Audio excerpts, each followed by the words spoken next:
Hey everyone, so when you hear the word function, your mind might jump back to a math class you tried to forget, right? But what if I told you that functions are actually a kind of hidden language? Seriously, they're the rules that describe everything, from how a baseball flies through the air to how the stock market jumps up and down. So let's dive in and start decoding the rules that pretty much run our world. Just look at this. It's a graph showing global temperature changes. Now, that's not just some random squiggly line. It's a perfect, real-world example of a function. The rule here is super simple. For any year you pick, that's your input. The graph gives you back exactly one and only one output, the temperature for that specific year.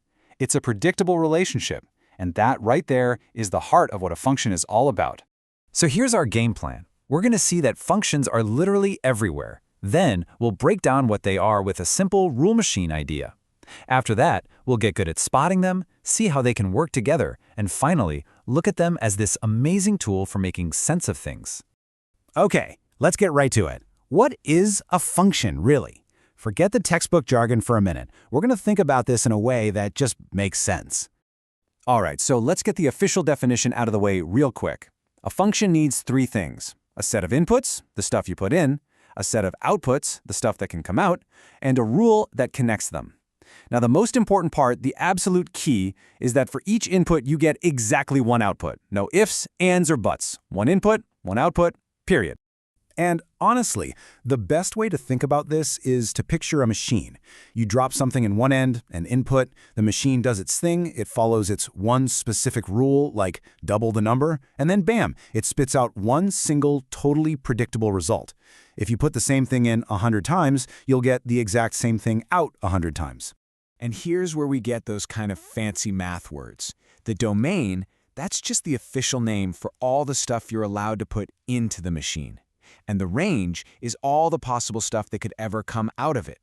See how the input 2 points only to 4? It can't also point to 6. If it did, our exactly one output rule would be broken, and the whole machine would just, fall apart.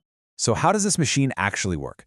Let's say our machine's rule is f of x equals 3x squared plus 2x minus 1. Now, sometimes you need to put in something a little more complex than just a number, like this expression here, a plus h. Don't get hung up on y right now, just focus on the process. It's the same as always. You just swap out every single x you see with your new input, which is a plus h. Then you just do the algebra, expand it, simplify it down, and out comes your final single answer. All right, so we know what our machine is, but how do we actually spot these things out in the world? Because they don't always come with a label that says, "Hi, I'm a function." Generally, functions show up in one of three main disguises. You've got the formula, which is basically the machine's instruction manual. Then there's a table of values, which is like a logbook of what the machine did. This input gave that output. And finally, there's the graph, which is really just a picture of all the machine's work. And this is a perfect example. On the left, you see a table. The input is the hour, the output is the temperature. Simple. On the right, you see a graph that plots those exact same points. It's the same information, the same relationship, the same function, just two different ways of telling the story. The graph gives you that instant visual feel for the trend, while the table gives you the cold, hard numbers. Okay, so we can define them and we can recognize them. Now for the really fun stuff. Let's start putting them together and see what happens. So the first way to combine them is pretty much what you'd expect. You can add, subtract, multiply, and divide functions, kind of like they're just regular numbers. All you do is take the output from each function for the same input, and then, add them or whatever. It's a great way to build something more complex out of simpler pieces. Adding and subtracting is one thing, but here is where things get really cool. What if we stop thinking about these machines working side by side, and instead we set up an assembly line? What happens when we chain them together? So the thing that pops out of the first machine becomes the very thing we drop into the second machine. Well, that is called function composition, and it's how we model all sorts of complex, step-by-step things in the world. Let's just follow the journey here in the diagram. We start with an input, say the number 1. We pop it into the first function, f, and it gives us an output of 0. But we're not done. That 0 immediately becomes the new input for our second function, g. We feed 0 into g, and it gives us our final output of 4. We've just created a brand new function that takes us straight from 1 to 4. So as we start to pull this all together, let's zoom out. We've seen what functions are, we've seen how they work. But the most important thing to remember is that they aren't just a math problem to be solved. They're an incredibly powerful tool.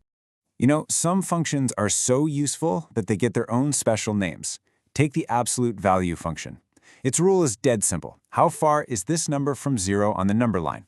The distance of 5 from 0 is 5. And the distance of -5 from 0 is also 5, right? Because distance can't be negative. And that's exactly why its graph always makes this perfect, distinct V shape. It's a special tool for a special job.